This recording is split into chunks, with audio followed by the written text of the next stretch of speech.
कुसुम शंकाशं काश्यपेयं महाद्युतिं तमोरिं सर्वपापघ्नं प्रणतोऽस्मि दिवाकरम्। ओम सूर्याय नमः।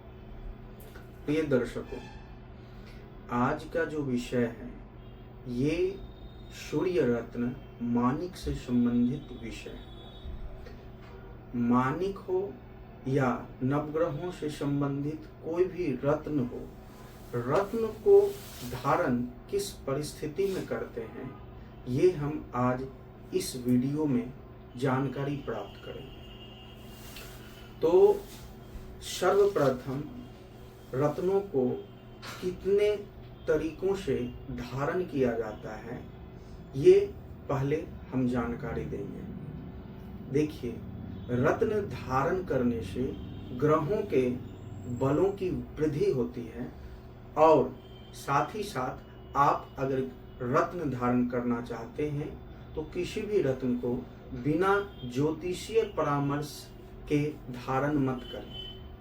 तो वो कौन से 3 से तरीके हैं जिससे हम रत्न को धारण कर सकते हैं।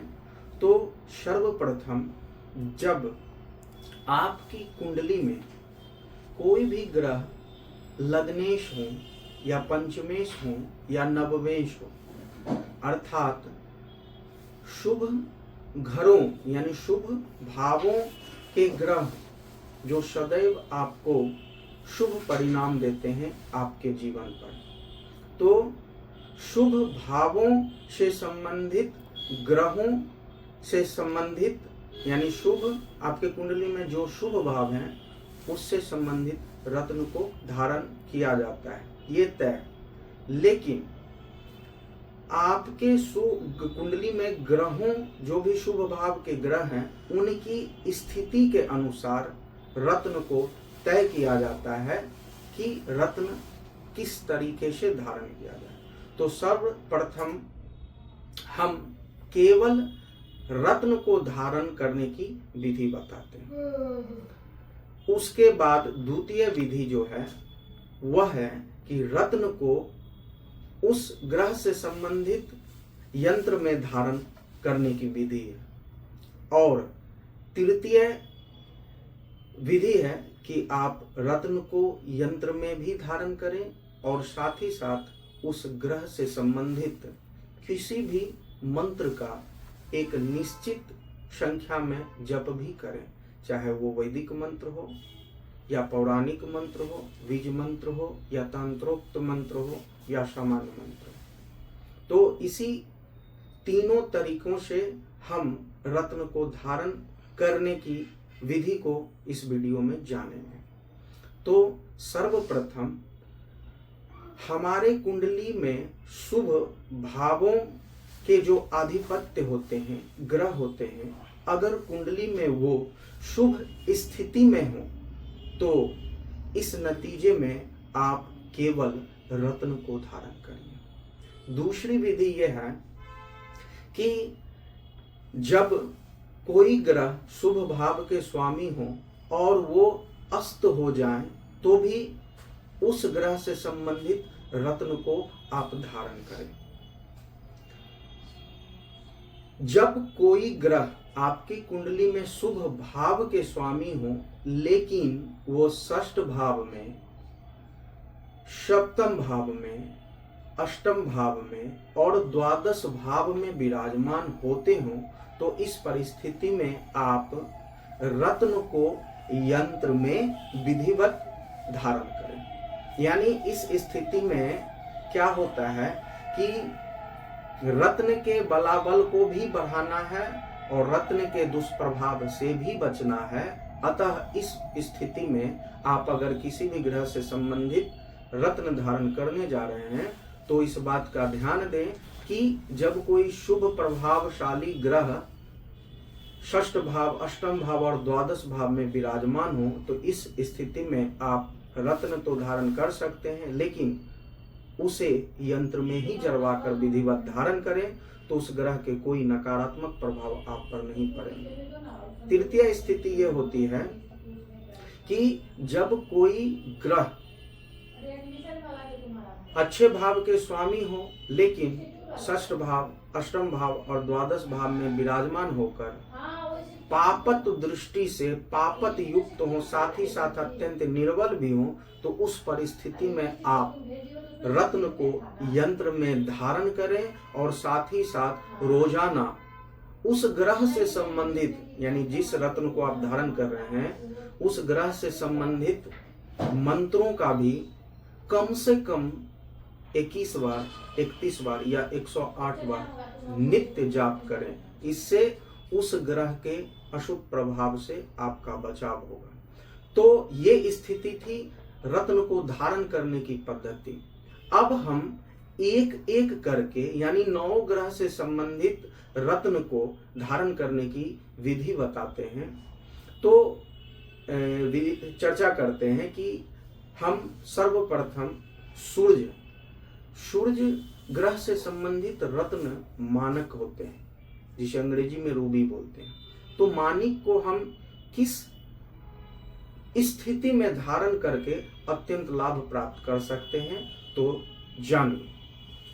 रत्न को हमेशा लग्न के अनुसार ग्रह की स्थिति को देखकर, ग्रह के बलाबल को देखकर निर्धारित किया जाता है कि उस रत्न को धारण करने से जातक लाभान्वित होते हैं। और साथ ही साथ हम ये भी चर्चा करेंगे कि रत्न को कितने वजन में, कितने भार में धारण किया जाता है।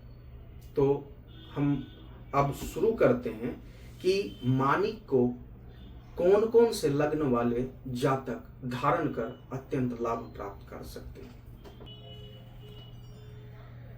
सिंह लग्न, मेष लग्न, धनु लग्न और वृश्चिक लग्न, ये चारों लग्नों में सूर्य सिंह लग्न में लग्नाधिपति होते हैं, मेष लग्न में पंचमाधिपति होते हैं, धनु लग्न में भाग्य के स्वामी अर्थात नवमाधिपति होते हैं और वृश्चिक में कर्मेश होते हैं अर्थात दशम भाव के स्वामी होते हैं। तो इस परिस्थिति में सिंह लग्न, मेष लग्न, धनु लग्न और वृश्चिक लग्न वालों के लिए मानिक अत्यंत लाभकारी सिद्ध होते हैं। और पहले ही हमने चर्चा किया है कि अगर शुभ स्थिति में हो तो केवल रत्न धारण करें। और सूर्य, इन लग्नों में सूर्य छठे, 8वें और 12वें घर में विराजमान हो तो उसे रत्न को यानी मानिक को आप यंत्र में जरवा के धारण करें और साथ ही साथ मंत्र का जाप भी करें।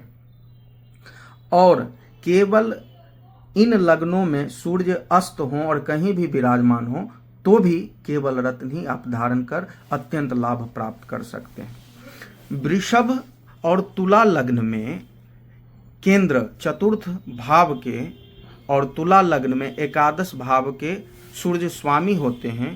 अगर इन लग्न में सूर्य की अच्छी स्थिति है तो सूर्य की महादशा में आप मानिक धारण कर उसे आप आजमा के देख सकते हैं। अगर वो लाभकारी सिद्ध हो तो सूर्य की महादशा में इन दोनों लग्न वालों मानिक को धारण कर सकते हैं। और आपको लाभ नहीं प्राप्त हो तो आप उसे धारण नहीं करें। लेकिन इन चारों लग्नों में मानिक धारण करने से अत्यंत लाभ मिलता है, काफी लाभ मिलता है और सूर्य काफी प्रसन्न होके और अनेक क्षेत्रों में आपको लाभान्वित करते हैं।